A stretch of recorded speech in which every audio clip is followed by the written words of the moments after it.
S veľkou vďakou a v podstate je mi cťou byť tu s vami dnes. I keď nie som to teraz prvýkrát, čo riešime túto tému, myslím si, že v Lani, keď to bolo úplne niečo nové a boli sme v začiatkoch implementácie toho zákona, sme už mali obdobnú prezentáciu. Možno niektoré veci uvidíte opäť, ale je to pomerne dlhá prezentácia, takže ja to budem niektoré veci aj trošku tak, že rýchlejšie prejdem. Samozrejme, prezentáciu budete môcť mať k dispozícii, takže toto som slúbila, takže toto je prvá vec. Dobre, predtým, než pôjdeme k zákonu, my sme písali stratégiu celoživotného vzdelávania a poradenstva na roky 21 až 30 a tam sme vyčlenili zo pár nejakých kľúčových momentov z toho, čo vlastne by sa malo udiať v rámci Slovenska. A mali sme to šťastie, že pán minister uznal ten návrh nového zákona, takže vlastne ruka v ruke tie jednotlivé návrhy, ktoré sme mali v rámci stratégie celoživotného vzdelávania, mohli byť implementované priamo do toho zákona a tým pádom sme už mali vlastne aj tú politickú podporu k tomu, že áno, ideme sa venovať tejto téme a budeme to robiť. Tie veci, ktoré tu vidíte farebne vyznačené, toto sú tie, ktoré boli podporené aj finančne cez štrukturálne fondy Európskej únie a kde sme získali aj finančnú podporu. Samozrejme, veľká téma, čo ste hovorili, že teda individuálne vzdelávacie účty, dostaneme sa k tomu trošku neskôr. Tie tréningové centra, to je trošku taká novinka, lebo nie je to priamo také tréningové centrum, ktoré klasicky si myslíte, že zamestnávateľia si predstavujú. Tam nám hlavne išlo o to, že ten dospelý človek, pokiaľ vypadol z toho systému formálneho, aj keď má 35 rokov alebo 40 a potrebuje získať aspoň nejaké základné vzdelanie, tak poďme to urobiť cez spoluprácu s tými firmami, že keď dobre, ja zoberiem a ten patričný človek bude to robiť, ja neviem, nejak v poľnohospodárstve a dáme mu do ruky nejakú elektrickú pílu a zrazu vieš prečítať bezpečnostné práce, vieš, že nemôžeš liať vodu do benzína a takéto veci, že vlastne ten človek sa vzdeláva. A či je to kultúrny dom alebo nejaké komunitné centrum, ale dôležité je, že vlastne nejakým spôsobom to vzdelávanie a dokončenie tej základnej školy sme ukryli do tohoto národného projektu s tým, že tam je možnosť, zatiaľ je to projekt na 5 stredných odborných školách, kde vlastne už sú takéto nejaké náznaky a prvotné vzdelávacie programy aj v implementácii. Toto, čo sme hovorili, že OECD hrá pre nás veľmi, veľmi dôležitú a kľúčovú úlohu, to je presne to monitorovanie a evaluácia úrovne kompetencií dospelých, alebo aj vy to poznáte pod značkou PIAC, ktorý sa robí každých 10 rokov a kde sme akože všetci prepadli dosť a do značnej miery. No a aktívne starnutie v rámci celoživotného vzdelávania, to je tiež veľmi dôležitá a dobrá téma, s tým, že univerzity 3. veku, viete, kedy sa začína aktívne starnutie? Že 45 plus. Takže toto sú také témy, že skutočne akože sme úprimne akože áno. Takže neznamená to skutočne akože tých, ktorí potrebujú vedieť skypovať so svojimi vnúčikmi a pravnúčikmi niekde v Amerike, ale skutočne teda tá aktívne starnutie je niečo takáto téma. Dobre, takže k tomu zákonu o vzdelávaní dospelých. Tuto je vymenovaných pár kľúčových vecí, ktoré sme do zákona dali. A na prvé miesto ja dávam ten slovenský kvalifikačný rámec a Národnú sústavu kvalifikácií. Hneď vysvetlím aj prečo. Potom sme riešili kvalitu vzdelávacích inštitúcií cez inštitút certifikácie. Viem, že tá certifikácia je strašne také obľúbené slovo a používa sa to na mnoho iných vecí. Ale tá certifikácia kvality je skutočne teraz pre nás kľúčová vec. Akreditácia vzdelávacích programov dostala úplne iný rozmer. No a ten systém overovania vzdelávacích výstupov, respektíve to uznávanie toho neformálneho, informálneho učenia sa, ako my to nazývame, tak to je teraz vrátane majstrovských skúšok úplne nová téma, ktorá rezonuje aj vďaka spolupráci s Alianciou sektorových rád, no a tá téma tých individuálnych vzdelávacích účtov. Ten slovenský kvalifikačný rámec, prepáčte, ja som typická učiteľka, musím sa tu postaviť, dobre, a vysvetliť vám, že o čom sa bavíme. Toto modré, toto sú vlastne všeobecné vzdelanie a my sme si na Slovensku povedali, že áno, aj ten gymnazista je vlastne nejakým spôsobom uchopiteľný na trhu práce. To znamená, že ak som ja tu na kvalifikácii číslo 4, tak vlastne to základné vzdelanie, čo my sme mali doteraz, že je to monitor 5, Potom tu mám ďalšiu časť, čo je monitor 9. Toto sú tie formálne stupne hodnotenia, kedy môžem považovať určitý cyklus za ukončený. Táto trojka, toto je typický výučný list, toto sme hovorili, že maturita všeobecná alebo odborná. A teraz pokračujem ďalej. Vyššie odborné školy u nás na Slovensku nie sú až také typické ako u vás v Čechách, ale aj tu máme konzervatória a máme diplomované sestry, to znamená, že ten titul DIS vlastne sa dáva tuto na úrovni 5. A vidíte typické vysokoškolské vzdelávanie, toto je bakalár, magister inžinier a toto je stupeň PhD. No a čo my robíme v rámci vzdelávania dospelých? To je presne toto modré, teda zelené. S tým, že my sa tu prelíname s tým formálnym stupňom vzdelávania vlastne na každom stupni. A prečo je to teraz dôležité? Lebo na tomto sme postavili aj ten systém overovania vzdelávacích výstupov. To znamená, že ako náhle ja mám nejaký ten štandard, tak tomu štandardu je mi to jedno, že je to žiak alebo učeň nejakej strednej školy, alebo je to dospelý. Ako náhle mám nejaký štandard, proste tie podmienky by mali byť splnené vo všetkom. A s tým, že normálne do zákona sme dali, že ten systém overovania vzdelávacích výstupov pozostáva z týchto fáz. A doteraz sme nemali portfólio, a to je taký nejaký, nechcem povedať, že nový inštitút, ale niečo nové, čo my sami teraz ešte nevieme, čo to všetko bude obsahovať. Lebo proste toto sú nejaké dokumenty, certifikáty tých dospelých, ktorí nejakou vlastnou dráhou sa dostali do toho bodu a povedia si, že aha, tak tuto je ešte nejaký štandard, tak ja možno splním 80%, povedzte, kde sa mám naučiť, čo sa mám naučiť a potom idem vlastne na tú skúšku, alebo neidem na skúšku, lebo všetko sa mi dá uznať iba na základe toho portfólia.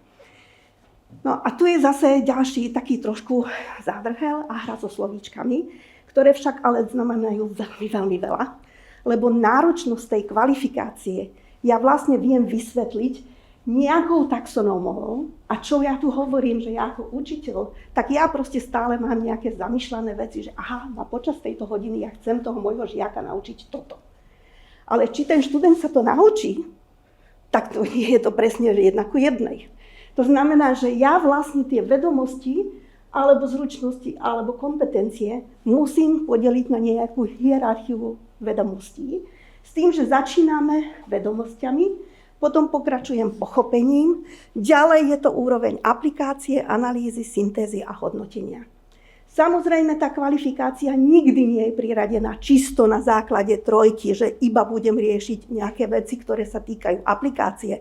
Vždy je tam niečo aj nižšie, poprípade môže byť aj niečo vyššie. Samozrejme, tie jednotlivé zručnosti, ktoré sú popísané v tom štandarde, nejak zladené musia byť a vždy prevaluje nejaká, nechcem hovoriť, úroveň tých vedomostí a tým pádom to pokračujeme. Nedá sa vlastne táto hierarchická úroveň presne 1:1 priradiť k tomu európskemu kvalifikačnému rámcu, a teda ani k tomu slovenskému, lebo tieto vyššie úrovne vysokoškolského vzdelávania sa týkajú toho hodnotenia, syntézy, ale veľmi tých úzkých špecifických oblastiach, kde už to vlastne, v podstate je to jedno, a je to rozšírenie tých rôznych vecí. No a toto, čo sa nám podarilo a čo sme na to veľmi hrdí, že v roku 2017 sa prepojil ten slovenský kvalifikačný rámec s tým európskym. To znamená, že sme schopní uviesť na osvedčeniach o profesijnej kvalifikácii rovnako aj úroveň kvalifikácie. Čo to znamená v Európe? Že vlastne náš dospelý človek má voľný prístup k trhu na práci, lebo proste kuchár vyučený na Slovensku musí mať taký istý plat ako kuchár vyučený v Taliansku, lebo proste vieme si dať tie rovnítka, že áno, je to trojková kvalifikácia. Toto by sme neboli schopní urobiť, kebyže to nemáme. Ďalšia dôležitá vec, že už skoro prešlo 10 rokov, takže už vidíme, že treba proste updateovať túto správu. Treba povedať Európskej komisii, kolegom, ktorí sedia v potom poradnej skupine, niektoré veci a vysvetliť situáciu, ako sme sa posunuli za tých 10 rokov. Ďalšia téma, národná sústava kvalifikácií. Však to viete, že sme sa inšpirovali Českou republikou, keď sa tvorila u nás aj tiež národná sústava kvalifikácií. S tým ale, že teda tá 1000 kvalifikácií, ktorá je popísaná presne v tej štruktúre, že vedomosti, zručnosti, kompetencie, je iba zlomok toho, čo existuje v skutočnosti v štatistike Slovenskej republiky. Keď si pozrite potom tieto linky, tak tuto je šialený Excel, že 7190, netuším koľko kvalifikácií. Samozrejme, toto už dávno neexistuje všetko, lebo toto sú vlastne nejaké aj staršie dáta. Ale to, že vlastne ako sa ten systém vyvíjal a ako my teraz vieme prirodiť aj spätne tie kvalifikácie, tak toto uvidíte v tých Exceloch, ktoré tam sú. No a určite poznáte národný projekt, tvorba národnej sústavy kvalifikácií, ktoré tam je vlastne vydávaná tá kvalifikácia na základe toho štandardu. Téma vzdelávacej inštitúcie. Kto je to vlastne a čo to môže robiť? Hovoríme, že samozrejme sú to klasické stredné školy, vysoké školy, základné školy, umelecké školy, proste škola, pokiaľ je zaradená v sieti, tak to má. Potom je to fyzická alebo právnická osoba, predmet činnosti, vzdelávanie. Dávnejšie to boli nejaké mimoškolské činnosti, v tých najnovších som už videla normálne aj, že vzdelávanie dospelých, niektorí si to dávali, lebo to je to zase nie viezaná živnosť, ale voľná, takže môžete predmet činnosti povedať, čo tam potrebujete. Dôležitá je, že tá vzdelávacia inštitúcia poskytuje akreditovaný vzdelávací program, neakreditované, alebo vzdelávací program vedúci k mikroosvedčeniu. Takýto blbý názov to má, ale ide nám o to, že akreditovaný vzdelávací program musí mať aspoň nejakú 100 odučených hodín, alebo proste nejaký vyšší počet tematický, ktorým vlastne toho dospelého človeka naučím tú konkrétnu kvalifikáciu. Tie neakreditované sú také voľnejšie a to mikroosvedčenie je preto mikro, lebo to má byť menší rozsah. Aby to mohlo byť prenositeľné aj naprieč vysokoškolským vzdelávaním, na Slovensku sme došli k konsenzu, že má to mať aspoň 25 hodín. Teraz za 20 hodín nehovoríme či 45 minútových, 60 minútových alebo 90 minútových. To vlastne každá vysoká škola alebo inštitúcia si prispôsobí k sebe, ale tých 25 hodín je vyloženie jeden ECTS kredit. A predstava je taká, že ak je to študent strednej školy, napríklad gymnazista, má záujem o webdesign, tak pôjde na nejaké mikroosvedčenie, ktoré je poskytnuté nejakou vzdelávacou inštitúciou, dostane za to, vymýšľam si 2 kredity. Ako náhle sa rozhodne, že pôjde študovať ďalej na vysokej školu, tak proste tieto kredity musia mi byť uznané. Sme úplne na začiatkoch, toto musím povedať, že tých mikroosvedčení, ktoré nájdete v systéme, je zatiaľ do 20 a zaujímavé je, že tu sú to hlavne nejaké gastroveci, ktoré ponúkajú vzdelávacie inštitúcie, ale je tam aj stredná škola, ktorá rieši rybolov, alebo včelárstvo, alebo takéto nejaké veci, ktoré sú pre vzdelávanie dospelých zaujímavou a kľúčovou oblasťou. Vysoké školy si musia prispôsobiť vnútorný systém zabezpečenia kvality k tomuto, čo majú urobiť do septembra tohoto roku. Majú o tom oznámiť informáciu teda jednak akreditačnej agentúre, ale aj našim kolegom na sekcii vysokých škôl, že to teda splnili. A už vidíme, že bude snaha aj zo strany vysokých škôl tieto mikroosvedčenia nejakým spôsobom riešiť. No a tú certifikáciu som hovorila, že riešime kvalitu. S tým, že do toho systému sa dostávala vysoká škola trošku jednoduchším spôsobom, lebo oni vlastne deklarujú súlad s tým zákonom. Ďalšia vec, že aj tak museli proste formálne sa hlásiť k nám do toho systému vzdelávania. Takže to nebolo tak automatické, ako to bolo predtým. A to už vôbec neplatí pre tie stredné odborné školy, lebo tam asi je to situácia obdobná aj v Českej republiky. Keď si pozrite študijné programy alebo učebné odbory, ktoré stredná škola učí, tak je to proste takáto široká škála tých všetkých možných programov. A tomu, aby sa niekto špecializoval, vymýšľam si, na pôdohospodárstvo alebo na stavebníctvo, tak predsa je to nejaký užší odbor tých programov. A chceme, aby teda tá škola deklarovala, že áno, v rámci vzdelávania dospelých ja chcem riešiť iba stavebníctvo, alebo ja chcem riešiť iba, bezpečnosť pri práci a tak ďalej. Dobre, toto sú tie systémy kvality, ktoré sme hovorili, že áno, ak sú to externe hodnotené veci, vieme uznať. To znamená, že vstup do toho registra certifikovaných vzdelávacích inštitúcií je oveľa jednoduchšie, lebo proste vzdelávačka tam nahrá tento certifikát a môže byť. Môže byť, avšak sme prišli na to, že hlavne tie ISO certifikáty sú trošku také zaujímavé, lebo niekedy aj výrobný podnik sa tvári, že je vzdelávacou inštitúciou, lebo výrobný podnik rovnako vzdeláva, síce je to vnútrofiremné alebo vnútropodnikové vzdelávanie, ale toto určite akože nemôže byť, vymýšľam si, vydané certifikát na výrobu ložisk.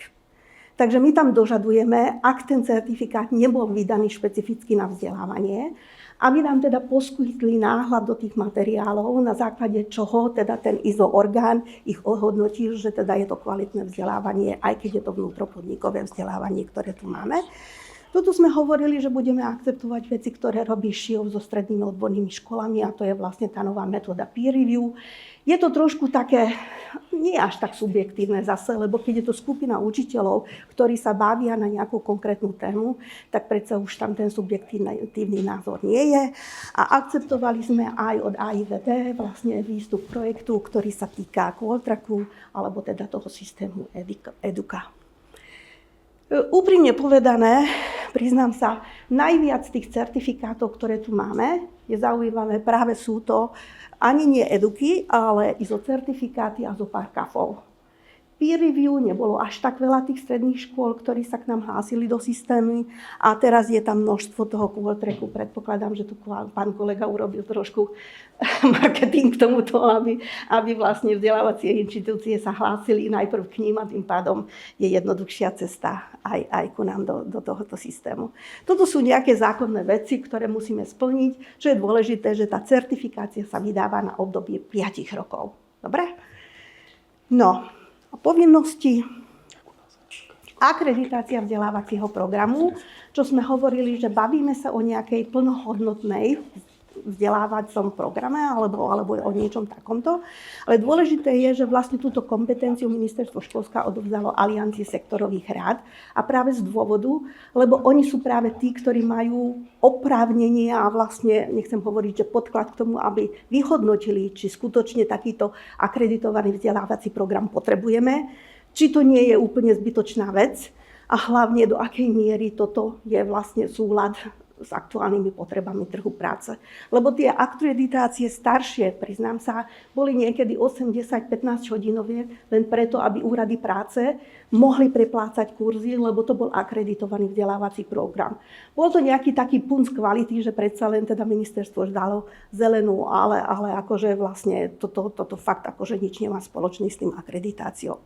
Čo je dôležité, že v závere akreditovaného vzdelávacieho programu je záverečná skúška. Ale táto záverečná skúška sa nerovná skúške na overenie odbornej spôsobilosti, alebo teda vlastne tej vyššej skúške, s ktorým ten patričný človek môže ísť na živnostenský úrad a požiadať o oprávnenie. Takže toto je ešte o úroveň vyššie, s tým, že automaticky každý človek, keď absolvuje akreditovaný vzdelávací program, musí ísť ešte aj na tú skúšku navyše. No a čo je dôležité, že iba certifikovaná vzdelávacia inštitúcia môže požiadať aj Alianciu sektorových rád o túto službu. Ďalší názov, ktorý sme zaviedli do zákona, to je autorizácia. A autorizácia na čo a pre koho? Je to autorizácia na výkon tej skúšky, alebo teda na overenie toho portfólia, čo hovoríme, že teda keď dospelý človek príde a dajte mi teda ten papier, že som plnohodnotný kvalifikovaný človek, tak toto môže urobiť jedine takáto autorizovaná inštitúcia. S tým, že sme si hovorili, že áno, ale my tam potrebujeme odborníkov aj do tej tzv. Overovacej komisie, ktoré buď pozerá na tú portfólio, alebo vyhodnotí konkrétne tú danú skúšku. To znamená, že my máme zase aj dobrovoľne prispievajúcich, by som povedala, expertov, ktorí dajú svoje meno a stanú sa týmito autorizovanými osobami. To znamená, že vlastne tá inštitúcia vyberá trojčlenku vždy z tohto a musí to byť, aj to ukážem, zástupca strednej školy, zástupca zamestnávateľa a zástupca stavebnej a profesijnej organizácie. Takže toto je vlastne tá trojica, ktorá potom ide a vyhodnotí buď to portfólio, alebo teda tú skúšku. No a tým, že zase máme profesijnú kvalifikáciu, vieme k tomu vydať aj ten Europass dodatok.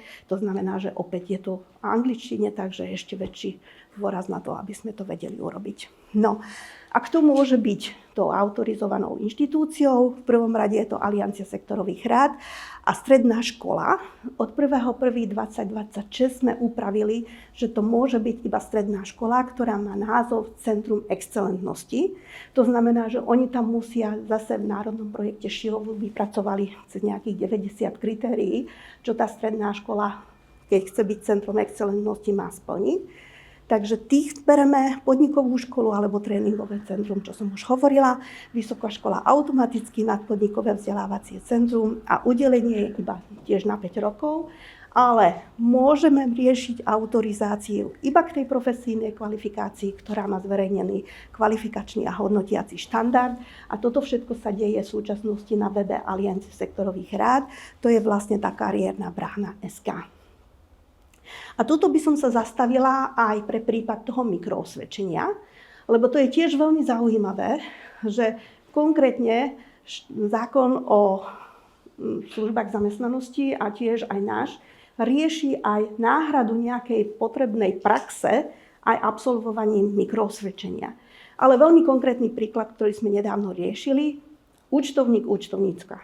Väčšinou to je jednoduché účtovníctvo, dvojité účtovníctvo alebo personalistika. Tak k tomu, aby ste vlastne zvládli všetky tieto kvázi dielčie veci, potrebujete akreditovaný vzdelávací program, netuším, možno 350 hodín. Ale v praxi to nikto nerobí. Väčšinou sa robia buď jednoduché účtovníctvo, alebo dvojité, alebo teda tá personalistika. Takže za mňa je tu čistý príklad mikroosvedčenia. Kebyže je to mikroosvedčenie jednoduché účtovníctvo, mikroosvedčenie dvojité účtovníctvo, alebo mikroosvedčenie personalistiky, tak toto je uchopiteľné na trhu práce, aj keď nie je to teda plnohodnotná kvalifikácia toho účtovníka. Dobre? No a dostávame sa k tomu financovaniu vzdelávania dospelých. Sme hovorili, že pôjdem ja celou a zastavíme sa, alebo ak máte nejaké otázky, chcete sa pýtať teraz? Alebo sa vrátime neskôr? Ako to máš? Pusti. Idem ďalej? Dobre. OK. Takže to financovanie vzdelávania dospelých.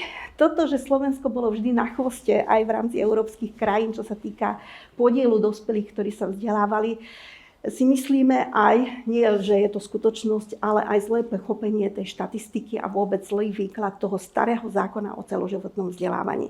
Lebo každý to vnímal tak, že áno, iba striktne ten, ktorý sa vzdeláva v zmysle zákona o vzdelávaní dospelých. Teraz tému sme viac otvorili a teraz sme hovorili, že to patrí vlastne všetko. Aj lekári, aj pedagógovia, aj SGS-kári, a neviem to všetko, kto rieši bezpečnosť pri práci a tak ďalej a tak ďalej. Takže tým pádom otvorili sme ten systém pre všetkých, ale s tým, že my to voláme, že áno, v zmysle zákona o vzdelávaní dospelých je to neakreditovaný vzdelávací program, ale tú akreditáciu môžu mať z Ministerstva práce, napríklad na nejaké opatrovateľské služby, Ministerstvo dopravy dáva autoškolám nejaké oprávnenie, Ministerstvo vnútra dáva SBS-károm nejaké oprávnenie. Takže takéto autorizácie určite patria ku nám do toho vzdelávacieho systému. A tým pádom my sme hovorili, že ten individuálny vzdelávací účet ideme podporiť pre všetkého, buď pre všetkých, teda buď individuálnych potrieb, alebo podľa potrieb trhu práce, s tým, že vždy do toho musí a môže vstúpiť aj ten zamestnávateľ. Alebo teda pokiaľ štát má nejaké, teraz máme to šťastie, že nejaké fondové veci dokážeme riešiť, ale určite je dôležité. Nárok má každý, kto má 16 rokov, ale musí požiadať výhradne cez ten elektronický systém. Takže toto, že ja idem, vymýšľam si na matriku alebo na obecný úrad, že hej, dajte mi 200 eur na vzdelávanie, to takto nefunguje. Ten patričný človek musí sa hlásiť do tejto elektronickej platformy IVU. No priznám sa, zisťujeme tu rôzne digitálne kompetencie našich občanov, ale aj tých našich vzdelávacích inštitúcií, že toto akože bude chvíľku ešte trvať, kým sa to naučíme, ako s tým systémom pracovať. No a dôležité je zase, že aj v zákone sme dali, že Ministerstvo školstva vytvára, aktualizuje, ale aj schvaľuje túto činnosť v spolupráci s Alianciou sektorových rád. Takže nikdy to nemôže byť iba také, že my to teda riešime sami pre seba a bude to fajn. No a ešte to červenie, čo som riešila, to EPIVU je vlastne teraz tá elektronická platforma, o ktorej sa bavíme, ostatné orgány štátnej správy to riešia. No a tuto vidíte vlastne zo zákona definované veci. Individuálne potreby sú aj oblasť základných zručností, kľúčových kompetencií alebo dokonca aj záujmové vzdelávanie. Je to častokrát triky, lebo hovoríme, že máme málo peňazí a prečo neinvestujeme iba na trh práce, iba na uplatniteľnosť vzdelávania. Počula som z úst konkrétneho zástupcu Európskej komisie, ktorý hovoril, že ak chce mať kľud od práce, pôjde do múzea a a pôjde a musí mať nejaký relax v tom, že proste, aby on psychicky bol v pohode, dokáže dať oveľa väčší výkon, ako keď ten človek stále má nejaký problém s niečím. Takže toto je už OECD dokázaná skutočnosť, že aj to záujmové vzdelávanie dokáže zvýšiť produktivitu práce. Vzdelávať sa v oblasti digitálnych zručností a zelených zručností. Ja som bola tuto konkrétne s kolegyňou, keď sme v Európskej komisii sa nás pýtali, ako ste definovali, čo sú to zelené zručnosti. Tak to nie je to typické zelená zručnosť, ale bavíme sa o udržateľnosti, o ekonomickom nejakom obnoviteľnosti tých energií. A jedna vec z toho je dobré, separujeme odpad, ale to je tá najnižšia úroveň, ktorú robíme. A že čo to vlastne všetko obnáša, tak je vlastne nejaká definícia okolo tých zelených zručností aj v zákone u nás, ale pod to sa teraz vlastne skrýva všetko. A rovnako tak, tá digitálna zručnosť znamená, nechcem hovoriť obyčajnú prácu už nejakou pokladnicou niekde, ale až po tvorbu nejakých digitálnych obsahov a programovania a tak ďalej a tak ďalej. Takže toto je ešte tá oblasť, kde si musíme viac vyšpecifikovať niektoré veci, ktoré tu sú. S tým, že aj vy viete pravdepodobne, že Európska komisia vyšla s ďalšími kvalifikačnými rámcami smerom na digitálne zručnosti. Aj ekologické veci sú tam už popísané v rôznych európskych rámcoch. Takže je tu snaha niečo aj vlastne zobrať do toho updateu tých našich kvalifikácií, aby sme to dokázali riešiť teraz. Ale je to stále ešte také, že čo tam patrí tam všetko, ale iba vybratá časť. Takže to je to, čo stále sa učíme, že čo je vlastne tu. No a ešte by som sa zastavila služby kariérového poradenstva. Zatiaľ viete, že na základných školách sú kariérové poradcovia, na stredných školách, na vysokých školách, ale keď ten dospelý dobre niečo vyštudoval, alebo teda po 40 rokoch niekde má potrebu, že mňa už to nebaví, ja chcem to zmeniť, tak nemá kam ísť vlastne na to vzdelávanie, aby on vlastne zistil, že na čo vlastne má. Lebo zo mňa nejaká baletová tanečnícka nikdy v živote nebude, aj keď to môžem mať rada veľmi. Ale áno, ale ako robíme nejakú bilanciu kompetenciu a povedia, že aha, tak ty si kreatívna, skús vymýšľať nejaké takéto veci, toto ti určite pomôže. No a automaticky ten kariérový poradca by mal mať prehľad o tom, že kde vlastne ten človek sa môže ďalej vzdelávať a ponúknuť automaticky aj nejaký kurz tohoto vzdelávania dospelých. No a tuto sú nejaké slajdy okolo tých registrov. Keď pôjdem a ukážem vám tie ďalšie slajdy, je to dôležité, aby ste vedeli, že do toho systému individuálnych vzdelávacích účtov sa dostane iba taký program, ktorý už je v oficiálnom registri informačného systému vzdelávania dospelých. Takže ten mimo systém vás vôbec nepustí. Vy musíte najprv sa certifikovať, ukázať svoju kvalitu. Ak ste sa dostali do toho zoznamu certifikovaných vzdelávacích inštitúcií, my už vám dôverujeme. Urobíme pre vás dvojitú kontrolu v prípade akreditovaných vzdelávacích programov. V prípade mikroosvedčení sú tam samozrejme Európskou komisiou nejaké navrhnuté odporúčania, ale tie neakreditované vzdelávacie programy je vo vašich rukách, ako idete ponúknuť. A dôležité je, že vlastne tento register neakreditovaných vzdelávacích alebo akreditovaných programov, alebo aj posledné, tam je takto blbo napísané, že register vzdelávacích inštitúcií, ktoré poskytujú vzdelávacie programy vedúce k získaniu mikrosvedčenia, sa preklopí do toho systému a ja ako občan sa vyberám a pozerám. Chcem akreditovaný program, chcem neakreditovaný program, chcem mikrosvedčenie. Chcem to na túto tému, na túto tému a na túto tému. A teraz, ktoré sú to vzdelávacie inštitúcie, ktoré to ponúkajú. Takže takto je trošku ušetrená tá kvalita, ktorú hovoríme, že je úplne základná vec pre to vzdelávanie dospelých. Áno, chápeme, že je to obrovská komerčná sféra a proste sú tam vzdelávacie programy, ktoré sú drahšie, ale sú tam aj tie menšie. No a samozrejme to, čo sa stalo v Českej republike, sa stalo aj u nás, že zrazu tie programy, ktoré predtým boli deklarované, že majú 95 eurovú hodnotu, ako náhle sa dozvedeli, že majú 200 eurový nárok, tak zrazu sa z týchto programov stal 200 eurový v úvodzovkách projekt. Ale rovnako tí, čo mali 250 eur, tak zase znížili na tých 200, aby proste občania nemuseli doplácať niektoré veci. Takže toto bolo zaujímavé. Tú vyhlášku to preskočím. Dôležitá je stále tá spolupráca sektorovej rady, strednej školy, vysokej školy alebo teda tej stavovskej a profesijnej organizácie. Tuto sú ešte nejaké ďalšie náležitosti. Dobre. A tuto by som sa zastavila pri tom individuálnom vzdelávacom účte, lebo toto treba si uvedomiť, že vlastne jedna vec je tá elektronická platforma, ktorá má určité služby. Je to alokácia cca na 2 milióny, ale priznám sa, pri tom, keď sme riešili, že ako vlastne bude vyzerať tá elektronická platforma, v rovnakom čase sa vyvíjal tvorba zákona o vzdelávaní dospelých.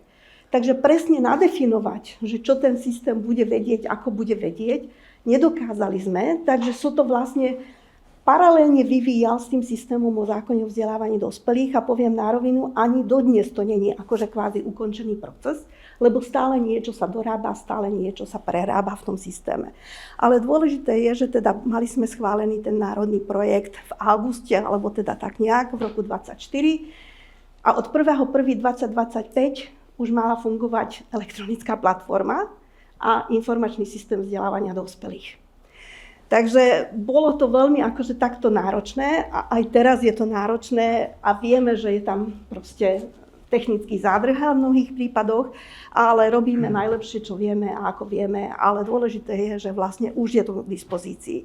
Tá podpora tvorby, to sa trošku posunulo z toho druhého kvartála 2025, lebo sme mali rokovania s Ministerstvom práce a oni potrebovali dokončiť určité projekty, preto sme sa dohodli, že vlastne našu schému príspevkov pustíme až od 1. apríla 2026, aby oni stihli tieto veci dokončiť.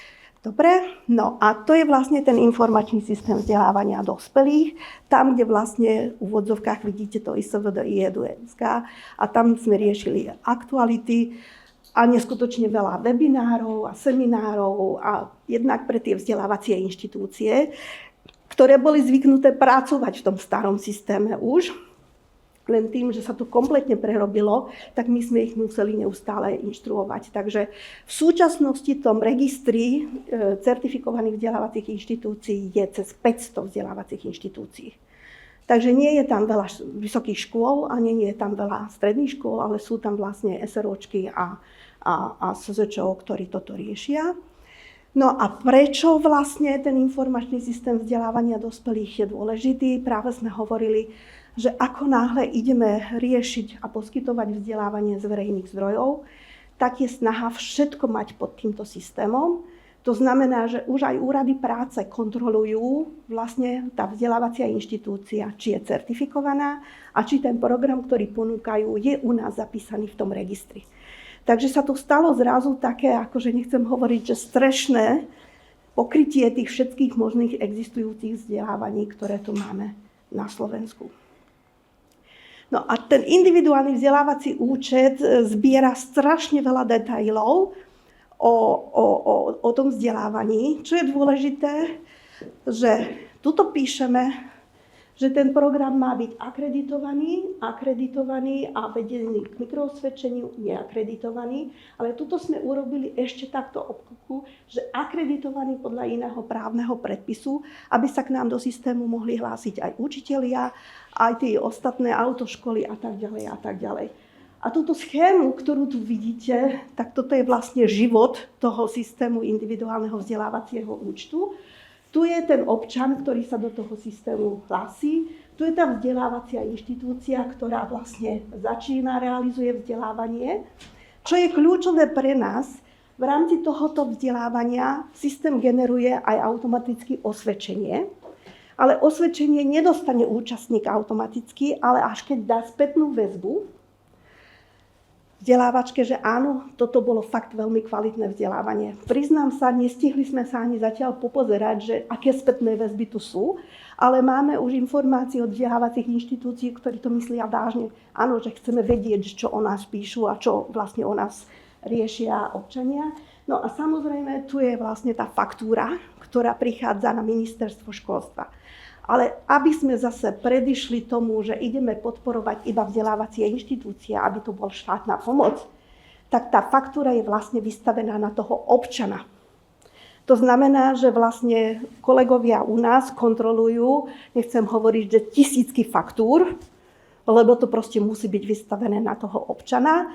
Takže to je vlastne to, že kým my sa tu dostaneme, že vlastne tá vzdelávačka dostane zaplatené za to, čo kvázi riešili, tak je to dostatočne náročný proces, aby sme toto riešili. S tým, že kliknem ďalej, takto vyzerá tá webová stránka na to vzdelávam.sa.sk.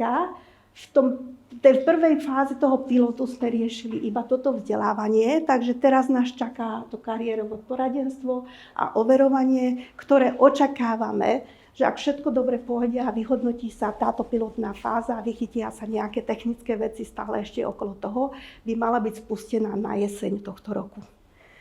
Takže ten projekt je za 12 miliónov. Teraz sme vlastne v úvodzovkách rozdali 1 milión eur, ale plánujeme ešte ďalší 1 milión v tomto roku takto riešiť. S tým, že dôležitá informácia pre vás, že v tej prvej fáze potom môžeme ukázať ešte aj ten web, ak máte záujem, že je tam teda ponuka na všetko iba 200 eur.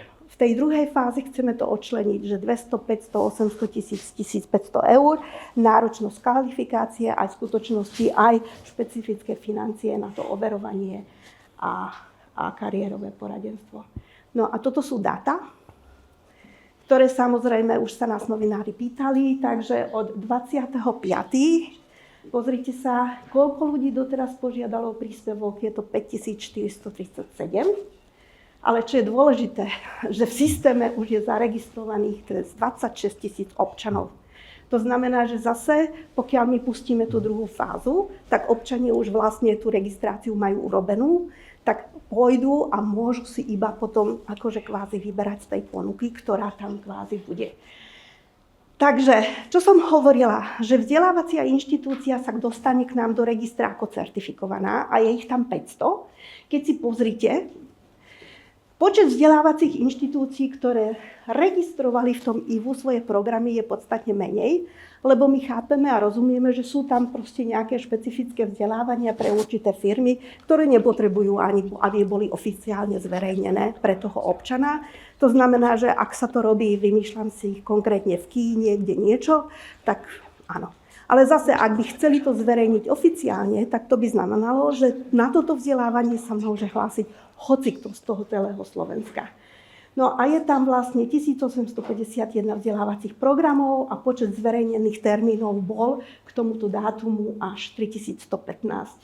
Čo je zaujímavé a strašne hrozné, 18% muži a 82% ženy.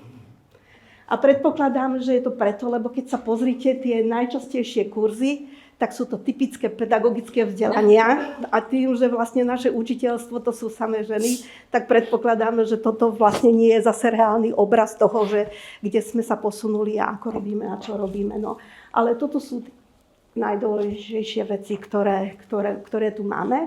A čo nás zase ale teší, keď si pozrite aj na tú vekovú kategóriu, že kde vlastne ľudia mali najväčší záujem. Takže toto sú ľudia, že 30-40 rokov alebo 41 aj 50. Takže toto je ešte takéto niečo, že vidíme a vnímame, že vlastne tí dospelí majú tú potrebu. A tým, že je to fakt unikátny systém, že to celé vzdelávanie nájdu pod jednou strechou, len musíme sa s tým naučiť ešte robiť a proste všetci to musia pochytiť a uchytiť, ako to vlastne je. Takže toľko to za mňa. Ďakujem veľmi pekne, že rečnila som, netuším koľko minút, 50. Mala som pôvodne 45, ale tak dobre. Ďakujem pekne. Jana Brabcová, AIVD Česká republika. Já bych se chtěla zeptat, jestli vyučujete, nebo jestli vůbec řešíte jazyk, jakým se vyučuje. To znamená, jestli pouze připouštěným jazykem je slovenština, nebo jestli to mohou být i nějaké jiné jazyky.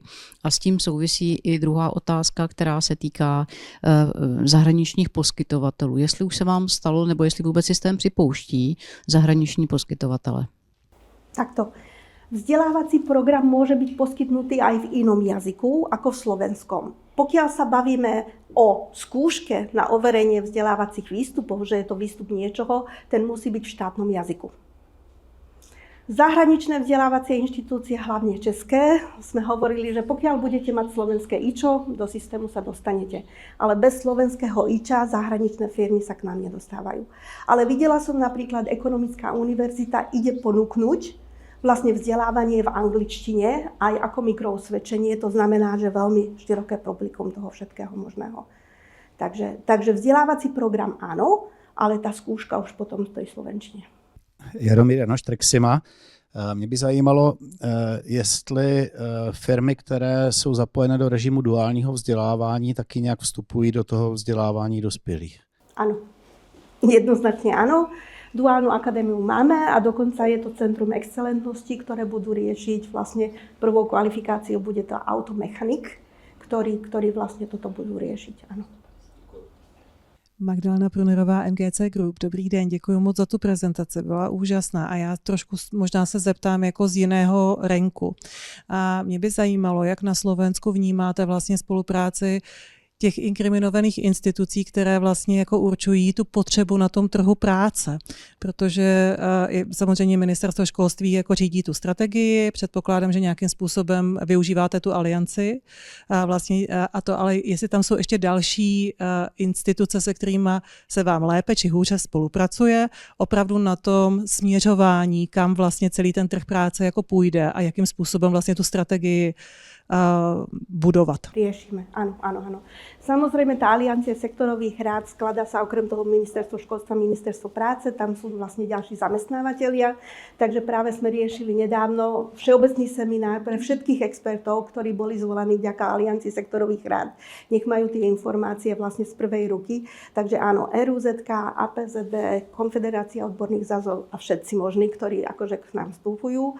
Riešime nejaké deliace línie, tak by som povedala, aj s digitálnou koalíciou alebo s takýmito veľkými ďalšími vzdelávačmi, ktorí majú snahu vzdelávať, ale určitej vybranej oblasti.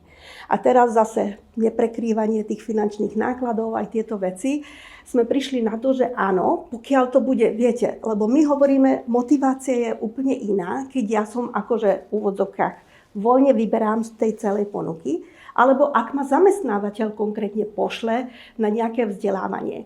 Takže tu sme si povedali a dohodli sa konkrétne s ministerstvom práce, že ako náhle je to vlastne zaplatenie toho istého z dvoch zdrojov, ako kvázi z jednej strany školstvo, jednej strany práca, tak to určite je to dvojité financovanie. Pre nás je dôležitá motivácia a pre alianciu alebo vlastne pre ministerstvo práce zase zamestnávateľ. Nech ten zamestnávateľ určí, že áno, ja potrebujem v rámci mojej firmy vyvzdelať, netuším, 25 pracovníkov a presne konkrétne na tie vymýšľam si nejaké digitálne zručnosti. Takže to zase bude nejaký otvorený výber, alebo možno aj uzavretý. Toto je zase vlastne v kompetencii toho zamestnávateľa sa rozhodnúť, že áno, ja konkrétne sa dohodnem s touto vzdelávacou inštitúciou, ktorá zase ale musí byť zapísaná u nás v registri. Tie programy musia byť zverejnené v tých registroch, nemusia byť nutné zverejnené pre individuálny vzdelávací účet pre toho občana a tým pádom už je tam jasné, že áno, toto vzdelávanie smeruje do tej firmy iba. Monika Měšťanová, Ministerstvo školství, zdravím vás. A moc děkuji za tu prezentaci, obdivujeme, kam jste pokročili a zajímalo by mě, jak si stojí spolupráce s tou aliancí, jak si jakoby pochvalujete nebo prostě jakým způsobem funguje ta spolupráce. No, úprimne povedané, boli tu náznaky toho, že však tá aliancia vôbec nemá kapacity, nevie, čo bude robiť, ako bude robiť, tak toto sme zase trošku pomohli s národným projektom, kde vlastne ako kvázi odovzdávame to know-how, ktoré bolo zatiaľ na ministerstve školstva vďaka tým akreditáciám a týmto skúsenostiam. Takže toto sú kolegovia, predpokladám, že oni povedia sami, že kedy sú tu akože s nami spokojní a kedy nám nadávajú preto, lebo informačný systém iba količkuje a nedorieši proste nahratie programu alebo nejaké takéto veci. Takže ja si myslím, že za ten rok a pol sme urobili neskutočnú robotu.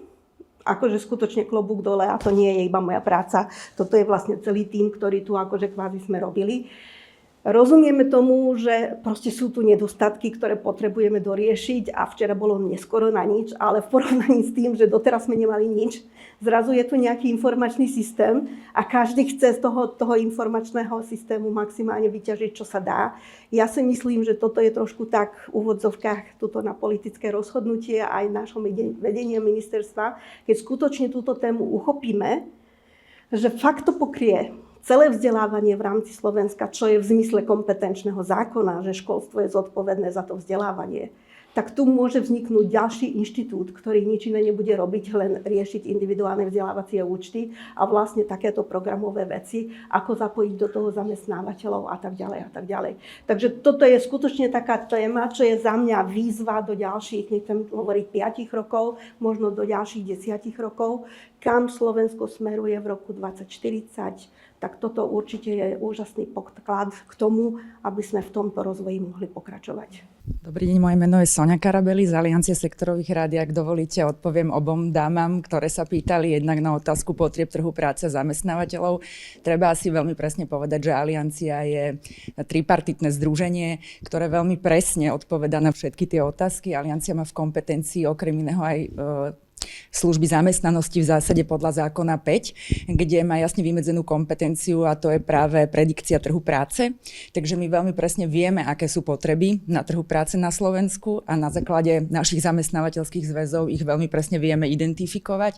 A áno, pani riaditeľka povedala o projekte INOS, ktorý zabezpečuje a pomáha nám aplikačnej praxi, ale ako sme povedali, všetky tieto nástroje, ktoré máme k dispozícii, veľmi úzko súvisia s informačným systémom ISVD. A keby sme žili v ideálnom svete, tak si povieme, že je to krásne nakreslené a všetko sa deje podľa toho, ale tá aplikačná prax je trošku iná, o tom vám viac povie kolega Pálfi a toľko na tie vaše otázky. Páči sa. Jan Bruha, Národní pedagogický institut. Já mám na tebe, Ildiko, dotaz. Aby se něco takového stalo třeba i u nás, tak je potřeba trošku zatlačit nějakým způsobem. A nebo jak to vlastně fungovalo na Slovensku? Bylo to tak, že jste odchytli ministra, který tomu byl nakloněn a něco o tom věděl?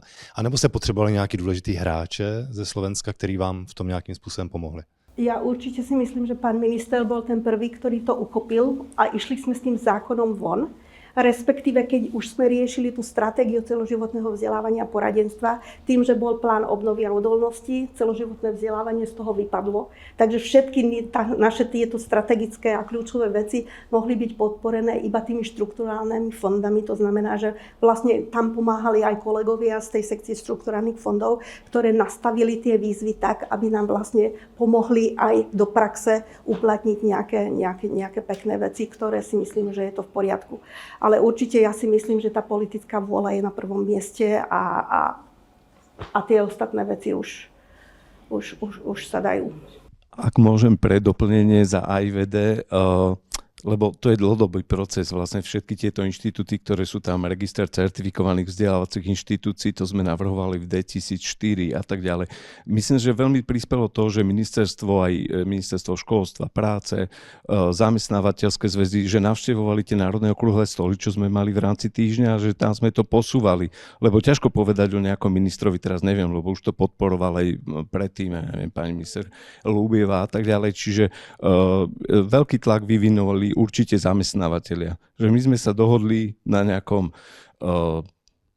uznesení v roku, však to všetko je digitálna stopa, to sú zaznamenané veci a tak ďalej, že z roka na rok sa to posúvalo a už v 2023 to bolo v takom stave, že sme mali memorandum, kde sme sa všetci tí zúčastnení dohodli, školstvo, práca, zamestnávateľia, odbory, že toto sú tie hlavné body, ktoré chceme v tom zákone a v podstate skoro všetky sa tam preniesli už aj. Čiže je to také dlhodobejšie. Individuálne vzdelávacie účty sme tam navrhli pred 12 rokmi a postupne, ale myslím si, že veľký vplyv na to mali zamestnávateľia, že oni porozumeli tomu, že je problém s kvalifikovanou pracovnou silou, je problém vôbec so vzdelávaním, však my sme na chvoste, čo sa týka motivácie dospelých a tak ďalej, ale nechcem brať prezentáciu. Len si myslím, že toto je naozaj taká komplexná otázka, že není to určite super, že tento minister, ale to podporila v parlamente 100% koalícia, opozícia, naprieč celým spektrom, že vzdelávanie dospelých je to, čo sme mali vlastne systémovú chybu a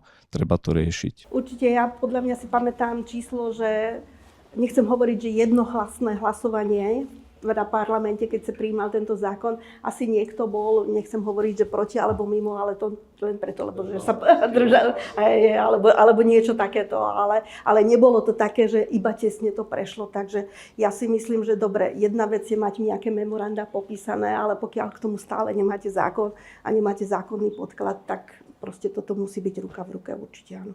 Díky moc za připomenutí toho, že to není z čista jasna z roku na rok, ale že to byl dlouhodobý proces a že samozřejmě odbornost je jedna strana a politická vůle je strana druhá. Prosím další dotazy. připomínky nebo komentáře, můžete klidně pokračovat a vybrat některé téma. Těch témat bylo celá řada. Ještě jednou, Jaromír Janoš, Texima, Zlín. Já jsem se zájmem sledoval před lety projekt sektorovo riadené inovácie. Myslím, že část teda úkolů, které tam jsem viděl v těch strategiích, se přijetím tady těchto změn vlastně naplnila, ale spíš mě ještě zajímá, že tam byly spousta různých jako sektorových doporučení právě na rozvoj dovedností a tak, jestli jako tohle nějak žije, jestli tyhle věci se promítají potom do těch potřeb, jestli s tím jak pracuje Aliance sektorových rad a podobně. Tuto pani kolegyňa určite odpovie. Ja určite iba za nás, čo je dôležité, keď si pamätáte tú trojicu, čo som hovorila, keď sa bavíme o kvalifikácii, o potrebe schválenia toho akreditovaného vzdelávacieho programu, vždy je tam tá trojica. Expert z tej danej sektorovej rady, stredná škola, vysoká škola, alebo teda ten zamestnávateľ, profesijná organizácia. A tým pádom oni, predpokladám, že nasledujú presne tú stratégiu, ktorú vy ste spomínali. Áno. Jak dovolíte, si tiež dovolím zareagovať na vás. Samozrejme, že reagujeme na tie potreby priamo zo sektorov prostredníctvom jednak našich stratégií, ktoré vydávame na úrovni každého roka v rámci samotných sektorov a potom jednej veľkej komplexnej. Dokonca tento rok máme predikciu až do roku 2050. Je to úloha, ktorá nám vyplýva priamo z programového vyhlásenia vlády, čiže budeme tento rok odovzdávať jednu veľkú komplexnú stratégiu na úrovni teda zabezpečenia ľudských zdrojov v rámci celého Slovenska a sú tam veľmi intenzívne zohľadnené všetky potreby celého trhu práce a teda samotných konkrétne 24 sektorov, takže my sme v úzkej dennej spolupráci so sektorovými radami. Jana Brabcová, AIVD, Česká republika. Já se zeptám možná naivně, ale jak se přišlo na to, že to je agenda ministerstva školství a ne ministerstva práce? Áno, to je tiež taký horúci zemiak, ktorý sa prehadzuje z jednej strany do druhej, lebo väčšinou individuálne vzdelávacie účty, boli sme tu na konzultáciu, áno, presne hovoríte u kolegyne na ministerstve práce, čo sme vlastne riešili, že vy ste to uchopili akože časť tej práce. Úprimne povedané, že pri písaní toho zákona a vôbec pri tvorbe a nejak vymýšľať okolo toho, nechcem hovoriť, že dali nám zelenú tým, že boli ticho, a každý čakal, že čo z toho bude. Takže a tým, že my sme skutočne, akože sa podarilo nám získať tie národné projekty a finančné zdroje na toto, tak vlastne bola tu nejaká idea, ktorá samozrejme proste sa kreovala a doplňovala a prerábala x-krát za čas vývoja. Ale tým, že my sme uchopili tú iniciatívu a my sme hovorili, že chceme to, potrebujeme to, úprimne, toto je najväčšia systémová zmena, podľa mňa, ktorá sa udiala vo vzdelávacom systéme dlhé roky. A tú ďalšiu veľkú výzvu ja vidím práve v tých mikroosvedčeniach, ktoré zase európske odporúčania hovorí, že to má byť voľne dostupné, môžu to byť poskytnuté aj vzdelávačmi ako v podnikoch a tak ďalej a tak ďalej. Len potom sa stráca nejakým spôsobom tá kontrola nad tým a potom spätne hľadáme a kontrolujeme, kým to bolo vydané. Bola tam nejaká kontrola kvality, ako sa to urobili. My sme to akože trošku zarámcovali na začiatku a potom sme si povedali, že dobre, ak sa to takto uchytí, tak samozrejme môžeme to uvoľniť a môžeme to riešiť. Ja som sa tomuto veľmi nevelovala, ale u nás je zákonne povedané, že tu mikrosvedčenie môže poskytovať stredná škola, vysoká škola, alebo teda tá certifikovaná vzdelávacia inštitúcia v spolupráci s tou strednou školou alebo s tou vysokou školou a musí žiadať o ten súhlas. To znamená, že len tak z luftu nevznikne žiadne vzdelávanie, ktoré je mikroosvedčením, ale riešime, že podľa kvalifikačného rámca, kam to patrí, či je to fakt skôr vysokoškolské vzdelávanie alebo prispôsobené tým stredoškolákom a podľa toho sa to zaraďuje. A to je presne o tej modularite, o tej flexibilite vzdelávania tých dospelých, čo potrebujeme, lebo dneska sa hlásiť na 300-hodinový kurz, to je fakt ako náročné a pokiaľ chcete toto svoje rozšírenie kvalifikácie, prehlbenie kvalifikácií riešiť popri tom, že ste zamestnaní, nemáte inú možnosť len ísť pre tie malé, nechcem hovoriť, že rýchle kurzy, ale proste toto je tiež kľúčové. A toto sú fakt akože úplne nové tie systémové prvky, ktoré sme priniesli týmto zákonom. Dobrý den, Lukáš Němec, Českomoravská konfederace odborových svazů. Já taky děkuji za tu prezentaci. Já bych se chtěl zeptat na tu poslední větu, to jste říkal, kdy se vlastně ty lidi vzdělávají. Jste měli nějaký data, je tam i to, kdy na ty kurzy chodí a pokud chodí v průběhu pracovní doby, jak je to s uvolňováním, jestli je nějaká dohoda se zaměstnavatelema nebo jestli existuje nějaký speciální zákon, že jsou uvoľňovaní? Zákon o službách zamestnanosti túto možnosť akože kvázi tam má, ale zatiaľ podľa mňa sa to veľmi v systéme individuálnych vzdelávacích účtov tam nie je špecifikované, že keď vy sa vzdelávate, tak zamestnávateľ má povinnosť vás prepustiť na to vzdelávanie. To tam není. Není to tam. To znamená, že toto je zase otázka na kolegov na ministerstve práce, že kedy toto vlastne uvoľnia a kedy to bude v úvodzovkách ich ochota takto pomáhať. Viem, že pokiaľ sa robí nejaké vzdelávanie v rámci nejakej, nechcem hovoriť, že normálnej pracovnej doby, tak ako náhle je to také, že individuálne, krátke, dvojdňové, tak toto zamestnávateľ akože nič nepovie a tak pustí toho človeka. Hlavne keď je to onlineové vzdelávanie, tak to je bezproblémové. Ale viem o tom, že aj takéto prezenčné vzdelávanie musia vám schváliť, ale v poriadku. Určite v poriadku. Nerobili sme štatistiku z tohoto systému ešte, že kde vlastne a aké. Ale čo bolo pre mňa veľmi zaujímavé, napríklad sme zistili, že áno, systém umožňuje dištančnú formu vzdelávania, prezenčnú formu, alebo teda tú kombinovanú formu vzdelávania. A prišli sme na to, že bola tam vzdelávacia inštitúcia, ktorá ponúkala nejaký vzdelávací program po dĺžku 4 týždňov. A zrazu v systéme sa objavilo osvedčenie, ktoré bolo vydané, že absolvoval to od začiatku a počas 2 týždňov. Tak sme išli na kontrolu a zistilo sa, že to bola veľmi aktívna pani, ktorá fakt akože sa zaujímala a namiesto toho, aby proste to dala počas mesiaca, ona to tak rýchlo zvládla, lebo to bolo vlastne samoštúdium, samozrejme v konzultácii s tou lektorkou alebo vlastne s tou inštitúciou, ale v každom prípade ona to zvládla nie za 4, ale za 2 týždne. Takže aj takéto veci sa dejú a to je úžasný priestor, lebo vidíte, že ako tá vzdelávačka eviduje aj tú účasť na tom samoštúdiu, lebo proste vidíte, že ak je správený softvér, tak vidí dokonca, že áno, ona sa mi nalegovala večer 21.03 a bola do polnoci pri počítači a riešila tieto úlohy a urobila tento test, takže je to fajn. Jitka Morčušová, Dům zahraniční spolupráce. Já mám 2 dotazy. Ten první je spojený, jestli ten model, tak jak jste si to nadizajnovali, tak jestli jste se inspirovali někde od někud. To je první otázka. A druhá, jenom jak šíříte informace vlastně mezi tu veřejnost, aby se o vlastně té možnosti dozvěděli všichni, protože 5,5 to je fajn, nebo 20 000 teď registrovaných, ale přece jenom počet obyvatel je širší. Áno, úprimne povedané, súčasť národného projektu je oficiálna kampaň.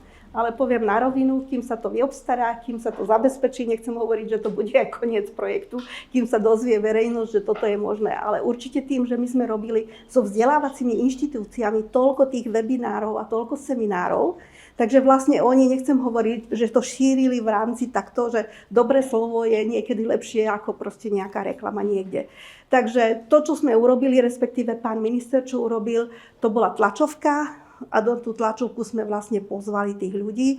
Keď môžem, ešte by som otočila, poprosím niektorý slajd, že keď kliknete na tento link, že štát spustil účty na vzdelávanie pre dospelých, 1000 ľudí sa už zapojili, tam je tlačovka, ale v závere tlačovky pre naše komunikačné oddelenie sme urobili 2 krátke videá, ako vlastne sa pripojiť do toho účtu, ako to robiť. Áno, a tuto dole presne, keď pôjdete, ešte kúsok, tam je vlastne registrácia a toto je vlastne podanie žiadosti o príspevok. Takže vlastne súčasťou tej tlačovky boli tieto videá. Neviem, koľko ľudí sa týmto riadilo, ale dostali sme odporúčanie robiť čo najviac videí a čo najviac takýchto seba usmerňujúcich nejakých inštrukcií. Takže určite toto nás čaká. Ale zase vidíte, že systém bol spustený toho 1. apríla, máme mesiaca pol a už je to vlastne vybukovaný systém. Už vlastne dobiehajú tie vzdelávania, ktoré tam boli naplánované, aj také, že za leto a tak, takže toto. Ještě tam byla druhá otázka na tu inspiraci, jestli ten systém jste se nechali někde inspirovat, nebo jestli je to vaše vlastní dílo, nebo byla nějaká Takto, inspirace že začali zahraničí? sme to riešiť s tým kolegom, ktorý medzičasom odišiel do Bruselu a on určite niektoré veci, akože sme mali snahu riešiť cez európsky priestor, odtiaľ sme počuli niektoré skúsenosti, ale dôležité je, že takto do detailov nikto nám nepovedal, viete, tie veci, ktoré sú navzájom prepojené. Takže je to akože kvázi know-how našich kolegov, ktorí akože na základe toho, ako so mnou s tými vzdelávačkami komunikujú, tak vlastne akože tú cestu nejak skúsili. No, ja chcem poďakovať Českej republike viacerým, lebo inšpirácia bola aj odtiaľto vlastne Dům zahraničných spolupráce podporil Qualtrack Českej AIVD. My sme to trošku šmrcli, že nebudeme robiť tie 5 hviezd, ale že urobíme minimálne štandardy, aby to vyhovovalo tomuto systému. Čiže tých inšpirácií z Českej republiky bolo viac. Ja si pamätám, že na týždni celoživotného učenia, keď Tomáš Langer, pán Jakub Stárek tam vystúpil, nám premietol, to bolo ešte z stratégie ďalšieho vzdelávania Českej republiky, tak tam boli krásne napísané. My sme také nikdy nemali. To bol jeden slajd, kde boli v jednom riadku, že aké aktivity, čo to má robiť, aké financovanie a tak ďalej. Čiže tých inšpirácií, ja neviem, už len teraz obrovský projekt, máme 18 miliónov eur na age management, to takisto sme mali, to sme my písali síce, ale pozvali sme Českú AIVD, Karlovú univerzitu, Slovenská univerzita i zahraniční partneri, čiže za tie roky sme, len Slovenská AIVD bola v x projektoch, ktoré smerovali k tomu, že ako tvoriť vlastne, teraz sme odovzdávali minulý týždeň, komisia dala 1 000 000 eur, taký paušál, že ako tvoriť národné registre pre individuálne vzdelávacie účty, tých projektov smerujúcich ku kvalite, registrom, certifikácia lektorov vo vzdelávaní dospelých, však ten štandard, ktorý máme, ktorý používa, teraz to robí Aliancia sektorových rád, tak ten štandard, základy sú v Česká AIVD so Slovenskou AIVD certifikačný kurz lektorov, čo ešte robil Zdeněk Palán a Jochman a tak ďalej. Čiže to sú spolupráca univerzít českých, katedry andrológie slovenských, Česká, Slovenská AIVD. Čiže tam tej inšpirácie spoločnej bolo veľa a myslím si, že celkom to teraz dobre ide. Díky moc za milou vzpomínku. Jsme to teď počítali rychle s Monikou, že to je tak 15 let. My jsme se toliko neposunuli, ale inspirace to určitě je. Jan Bruha, MPI. Já mám ještě dotaz ohledně udržitelnosti financování individuálních vzdělávacích účtů. Máte to nějak řešený přímo v zákoně, nebo jak to máte vyřešený?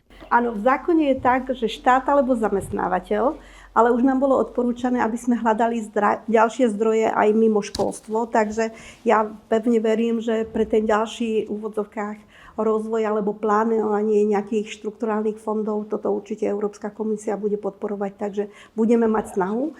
Ale už aj teraz, ak zamestnávateľ má vypočítané, že keď pošle toho svojho zamestnanca na kurz, zvýši sa mu produktivita práce, neviem presné číslo, ale o 16%, tak proste jemu sa oplatí zaplatiť cez systém proste svojho zamestnanca a vyškoliť ho tak, ako on potrebuje. A ďalšia dôležitá informácia je, určite zamestnávateľia majú snahu tento systém podporovať a viem, že vo Francúzsku napríklad tento systém individuálnych vzdelávacích účtov je plnohodnotne v rukách zamestnávateľov. Takže áno, ja tiež rozumiem tomu, že školstvo má nejaké obmedzené financie, ale proste pôjdu tu tie zdroje aj vďaka tejto spolupráci aj z iných rezortov. Áno, pokračujem. Já jenom ještě tomu doplňující otázku. Protože já beru jako individuální vzdělávací účty, že se to netýká firemního vzdělávání. Ale ty vlastně mluvíš o tom, že v tom máte ty firmy jako hodně. Áno. A tým, že je to vlastne moja individuálna potreba, a toto určite budú iba v úvodzovkách zase ďalej poskytnuté nejaké 200-eurové poukážky, aby sme tým ľuďom trošku tú motiváciu navýšili. Ale ako náhle pôjdeme do toho odborného vzdelávania, rozšírenia kvalifikácie, to už určite sú plnohodnotnejšie kurzy a tam už aj tá podpora bude vyššia. Nerozhodujeme o tom s vami, rozhodujeme o tom v spolupráci s Alianciou sektorových rád v zmysle zákona, ale tým pádom zamestnávateľia budú mať vlastné slovo zase, že na čo, koľko a kde sa vlastne stanoví tá priorita, že na čo pôjdu tie finančné zdroje v tej druhej fáze. Martin Cicha, Ministerstvo práce sociálních Děkujeme, věcí. ano. Já moc taky děkuji za vaši prezentaci. Tu první otázku, co jsem měl, to jsme vlastně tady řešili s kolegou, tak to byla otázka vlastně na tu udržitelnost i do budoucna. A možná mě ještě napadá otázka ohledně toho, jestli je možné podporovat ty kurzy, které jsou založené na nějaké formě vlastně asynchronní výuky, nebo jestli to musí být vlastně jenom synchronní výuka. Co je podporováno? Takto. V tých podmienkach, ktoré tu zase môžeme ukázať. Dobre? A teraz poďte prosím dole na tú webovú stránku. A tam sú podrobné informácie k príspevkom. Toto. Nie. Ešte. Toto. Keď toto si otvoríte, neviem, či je to teraz čitateľné alebo nie. Toto je rozsah vyučovacej hodiny, toto sú organizačné formy vzdelávania. Ešte nižšie. Ešte. No a tuto je vlastne podmienky na ukončenie vzdelávania a vydanie osvedčenia. To znamená, že ak je tu niečo prezenčná kombinovaná, tam je vlastne 75% výuky a ak je to vlastne skutočne tá asynchronná forma, že ja sa sama vzdelávam, tak proste na základe softvéru to musí byť dokázateľné, že ja som absolvovala 100% výuky a až následne môže byť vydané osvedčenie. Jana Brabcová, AIVD Česká republika. V tomto kontextu mě napadá jenom tedy to upřesnění té asynchronní výuky. Vy si myslíte, že asynchronní výuka přesto probíhá přes nějaký, řekněme třeba e-learning a samostatně? Co když ten člověk studuje z knihy? Myslíte elektronickou knížku? Mám na mysli normální knihu.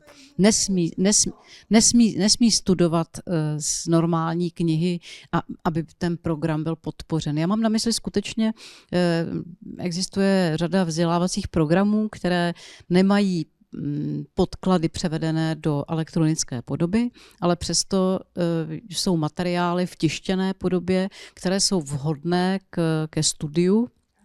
A potom sú tedy přeskoušitelné znalosti. Hej. My hovoríme, že aj definícia toho neakreditovaného vzdelávacieho programu musí byť ukončené nejakým hodnotením toho vzdelávania. A teraz to hodnotenie, či ten človek vám dá nejakú projektovú prácu alebo niečo takéto, tak na základe toho potom sa vydá to osvedčenie. To znamená, že ak je to takéto samoštúdium, že fakt niečo úplne iné, ale tá vzdelávacia inštitúcia potom musí odo mňa pýtať proste niečo hmatateľné, že čo je vlastne záver, čo som sa ja naučila počas toho vzdelávania. A až následne môže byť vydané to osvedčenie. Takže pro sebe shrnuji, že připouštíte takovou variantu v případě, že je to přeskoušitelné, to, co se naučil skrze papírovou podobu třeba. Jo? Okay? Tuto sme teraz, vymýšľam si 4 hodiny, ste aktívni účastníci. Ak by sme chceli mať v úvodzovkách osvedčenie o absolvovaní nejakého podujatia, tak ja by som v závere tohoto stretnutia mala vás nejak vyskúšať, dať vám nejaký test alebo niečo toho. A ako náhle vy urobíte, že áno, to je v poriadku, tak proste mohli by ste dostať o tom, že máte už základné informácie o zákone o vzdelávaní dospelých. Ale keďže sa tu v úvodzovkách takto príjemne bavíme, je to pre vás iba prezenčná forma nejakého samovzdelávania sa alebo učenia sa. O tomto nejaký papier vydávať je to nezmysel, i keď častokrát sa vydáva potvrdenie o účasti. Takže to je ten rozdiel u nás v tom chápaní, že je to neakreditovaný vzdelávací program, alebo je to len účast na nejakom vzdelávacom programe. Okay, děkuji. A teď se teda zeptám na to, co bylo to původní. Já jsem se chtěla zeptat, jestli sledujete kofinancování. Jestli, protože 200 eurová poukázka není příliš mnoho, jestli uvažujete o vyšším financování ze strany státu nebo zaměstnavatele, jakým způsobem tedy to kofinancování je monitorováno minimálně? Toto je tá výška príspevku, ktorú sme teraz riešili, že pozrite sa všade 200. S tým, že ale ak vzdelávanie stojí 275, tak na faktúre, ktorú vystaví vzdelávacia inštitúcia Ministerstvu školstva je zapísané, že príspevok Ministerstva školstva je 200 eur a účastník doplatí tých zvyšných 85 eur alebo čokoľvek. Takže toto je to ošetrené na základe faktúry s tým, že kolegovia, ktorí toto kontrolujú, tak fakt kontrolujú, či skutočne je to tak. Ještě jednou Lukáš, odbory. Já jsem se chtěl zeptat, jestli máte přehled, jací zaměstnavatelé se registrují, jestli jsou to podle kategorie zaměstnavatele 250, víc zaměstnanců, střední, malí podnikatelé, jo, jako SMíčka, kdo vlastně využívá ten systém, jestli máte i nějaký jako procentuální. Do takýchto detailov sme sa zatiaľ nedostali, ale máme informáciu, že viac menej aj v rámci tohoto vlastne boli aj malé SROčky, ktoré ponúkali veci, ale boli tu aj nejaké väčšie firmy, ktoré fakt akože urobili v úvodzovkách tú námahu a dali vedieť tým svojim zamestnancom, že poďte sa, hláste sa. Takže je to takto, hej. Předpokládám, že ty statistiky stejně získáváte, sbíráte a budete je asi jednou za Teraz je ten období čas, áno, publikovat. presne, teraz je ten čas, i keď systém zatiaľ, keď si otvoríte, neevidujeme, že proste systém je ukončený, lebo stále niekto sa môže odhlásiť, niektoré financie sa ešte kvázi dobieha ten počet, aby sme vlastne mali presne tých 5000 účastníkov, lebo to, že v systéme je zaregistrovaných 5300, neznamená to, že všetci sa dostali ešte k tomu konkrétnemu programu. Takže teraz to dobieha. Ako náhle povieme, že stačilo, uzavreme to, v úvodzovkách merateľný ukazovateľ projektu bol naplnený. To znamená, že môžeme potom už pracovať s tými štatistikami a robiť tú konkrétnu analýzu. Přestože, jak jsme se dozvěděli, test na závěr nebude, tak máte ještě poslední prostor, poslední otázka, která může zaznít v tomto bloku. Samozřejmě bude ještě jeden blok s praktickou realizací, takže tam bude další ještě blok diskuze. Má někdo ještě otázku k individuálním vzdělávacím účtům, k mikrocertifikátu, mikroosvědčeniám, případně k samotnému zákonu a jeho třeba přípravě a v tuto chvíli znění? K realizaci se ještě dostaneme ještě po té přestávce. Zdá se, že tomu tak není, takže ještě jednou, Ildiko, moc děkujeme.